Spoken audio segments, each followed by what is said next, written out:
दरअसल पिछले महीने भारत के लिए जो फ्रांस से सबसे अच्छी खबर आई थी कि जुलाई में भारत को 4 राफेल विमान मिल जाएंगे, अब उस खबर पर मोहर लग गई है।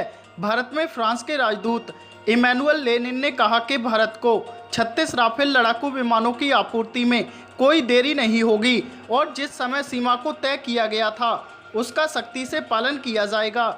यकीन मानिए, इस खबर को सुनकर कोरोना काल में चारों ओर से संकट में घिरे चीन तथा कंगाल पाकिस्तान की छाती पर सांप लौटने लगेंगे।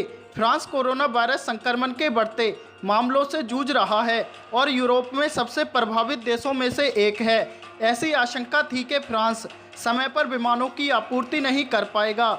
हालांकि लेनिन ने कहा है कि विमानों की आपूर्ति की वास्तविक समय सीमा का अनुपालन किया जाएगा। लेनिन ने बताया कि राफेल विमानों के अनुबंधात्मक आपूर्ति कार्यक्रम का अब तक बिल्कुल सही तरीके से सम्मान किया गया है और वास्तव में अनुबंध के मुताबिक अप्रैल के अंत में फ्रांस में भारतीय वायुसेना को एक नया विमान सौंपा भी गया था। रक्षा मंत्री राजनाथ सिंह ने 8 अक्टूबर को फ्रांस में एक हवाई अड्डे पर पहला राफेल जेट विमान प्राप्त किया था। राजदूत ने कहा, हम भारतीय वायुसेना की पहले 4 विमानों को यथाशीघ्र फ्रांस से भारत ले जाने की व्यवस्था करने में मदद कर रहे हैं, इसलिए ये कयास लगाए जाने के कोई कारण नहीं है कि विमानों की आपूर्ति के कार्यक्रम की समय सीमा का पालन नहीं हो पाएगा।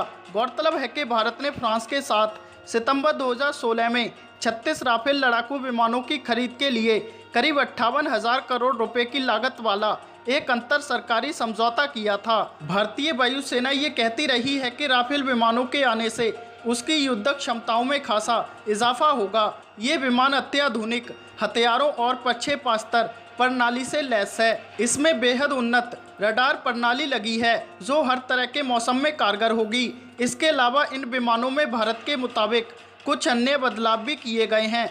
भारत ने पहले ही इन लड़ाकू विमानों के स्वागत की तैयारी पूरी कर ली है और इन्हें रखने के लिए आधारभूत ढांचा तैयार कर लिया है। इन विमानों की पहली स्क्वाड्रन अंबाला वायु सैनिक अड्डे पर तैनात की जाएगी, जो वायुसेना के बेहद रणनीतिक अड्डों में से एक है। भारत पाकिस्तान सीमा यहाँ से सिर्फ 220 किलोमीटर दूर है। राफेल विमानों की दूसरी स्क्वाड्रन की तैनाती पश्चिम बंगाल में वायुसेना के हासीमारा अड्डे पर की जाएगी। वायुसेना को मिलने वाले 36 राफेल विमानों में से 30 युद्धक विमान होंगे, जबकि 6 प्रशिक्षण विमान 2 सीटों वाले होंगे और इनमें लगभग वो सारी खूबियां होंगी जो लड़ाकू विमानों में हैं। बता दें, भारत ने राफेल चीन और पाकिस्तान की नाक में नकेल कसने के इरादे से ही खरीदा है। हालांकि चीन अपने पास 5वीं पीढ़ी के स्टील्थ विमान होने का दावा करता है, जिससे वो सितंबर में पर्दा हटाने जा रहा है। कहा जा रहा है कि राफेल भले ही 5वीं पीढ़ी का फाइटर नहीं है, लेकिन इसकी मारक क्षमता के आगे 5वीं पीढ़ी का चाइनीज फाइटर भी पानी भरता नजर आएगा।